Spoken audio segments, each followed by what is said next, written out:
चांद से धरती कैसी दिखती है, आइए जानते हैं। यहाँ ना हवा है ना आवाज, बस सन्नाटा और कठोर रोशनी। सोचिए आप चांद पर खड़े हैं, किस तरह नजारा होगा। तारे धरती से दिखने जैसा टिमटिमाएंगे नहीं, क्योंकि चांद की सतह पर सूरज की रोशनी बहुत तेज है। और सबसे अद्भुत दृश्य, धरती चांद से धरती लगभग 4 गुना बड़ी दिखाई देती है। बहुत बड़ी, बहुत चमकदार। यह ऐसा लगेगा जैसे आपकी हथेली की दूरी पर टेनिस बॉल हो। रंगों से भरी, जीवंत और तेज चमक वाली। गहरे नीले महासागर, सफेद घूमते बादल, हरे भरे जंगल, पीली भूरी रेगिस्तानी जमीन और सफेद बर्फ से ढके ध्रुवीय क्षेत्र। धरती की चमक पूर्णिमा के चांद से लगभग 100 गुना ज्यादा होती है।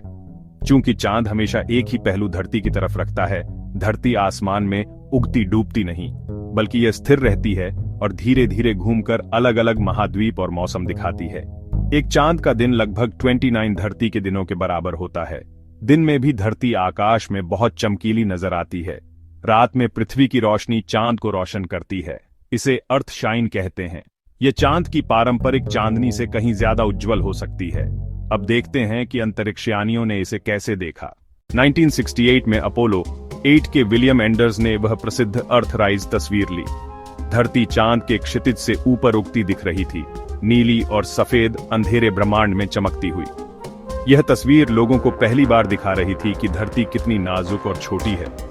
राजनीति और सीमाएं गायब लगती हैं, बस एक सुंदर जीवित ग्रह। इसने कई लोगों के मन में सुरक्षा की जिम्मेदारी जगाई। नील आर्मस्ट्रॉन्ग ने कहा, नीला और सफेद रंग की नाजुक सी गेंद जैसी लगती है जो अंधेरे में टंगी हुई है। उनका भावनात्मक दृष्टिकोण साफ था।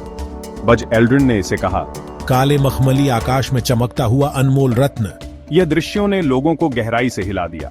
इस परिवर्तन को आज ओवरव्यू इफेक्ट कहा जाता है, एक नया नजरिया। कई अपोलो यात्रियों ने कहा कि उन्होंने पृथ्वी को बचाने की जिम्मेदारी महसूस की। यह व्यक्तिगत और वैश्विक दोनों तरह का प्रभाव था। यही दृश्य 1970 में अर्थ डे और पर्यावरण आंदोलनों की प्रेरणा बना। लोगों ने मिलकर पृथ्वी की रक्षा का आह्वान किया और यह संदेश आज भी उतना ही प्रासंगिक है। अब देखते हैं चांद के खड़े होकर निकट से पृथ्वी कैसे दिखती है। आइए विवरण में जाएं। चांद से धरती का आकार लगभग 4 गुना बड़ा नजर आता है। यह हमारे आसमान का एक विशाल डिस्क है। आपको ऐसा लगेगा जैसे आपने कहीं बहुत नजदीक बड़ा गोला देखा हो। विवरण साफ, महासागर, बादल और भूभाग। धरती की चमक बहुत तीव्र होती है। सूरज की रोशनी से यह तेजी से चमकती है। दरअसल यह पूर्णिमा के चांद की तुलना में करीब 100 गुना अधिक चमकीला हो सकता है।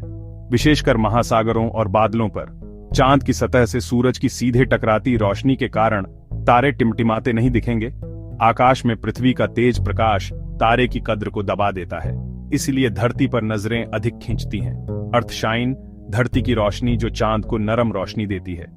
धरती से परावर्तित प्रकाश चांद की धूल पर फैलकर मंद परंतु स्पष्ट चमक पैदा करता है। ये रात में चांद की सतह पर एक कोमल बल्ब जैसा प्रभाव लाता है। धरती आकाश में स्थिर तो रहती है पर घूमती है। एक महाद्वीप दिखेगा, फिर दूसरा। मौसम और महासागरों का चलता दृश्य लगातार बदलता रहेगा। यह बदलाव धीमा पर लगातार होगा।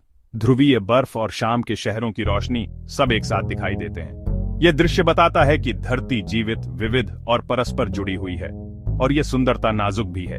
अगले हिस्से में हम जानेंगे कि इस दृश्य ने मानवता पर क्या प्रभाव छोड़ा। चांद से धरती देखना केवल सुंदरता नहीं, ये एक नई सोच देता है। धरती छोटी दिखती है, बिना सीमाओं, बिना विभाजन के। बस एक ग्रह, सबका घर। अनेकों यात्रियों ने बताया कि यह दृश्य उनकी जिंदगी बदल गया। इसे ओवरव्यू इफेक्ट कहा जाता है, एक वैश्विक जिम्मेदारी की भावना। और यह कई आंदोलनों की प्रेरणा बना। 1970 में अर्थ डे की शुरुआत और पर्यावरण आंदोलनों को बढ़ावा मिला। आज भी यही विचार हमारे काम का मार्गदर्शक है। छोटे कदम भी बड़ा फर्क ला सकते हैं। चांद से धरती एक चमत्कार जैसी लगती है, चमकदार, जीवित और नाजुक। वहीं हमारी सारी कहानियां, इतिहास और सपने बसे हैं। यह समझना कि हमारा घर कितना अनोखा है, यही सबसे बड़ा निष्कर्ष है। यदि आप इस तरह की वीडियो पसंद करते हैं तो हमारे चैनल को सब्सक्राइब करें।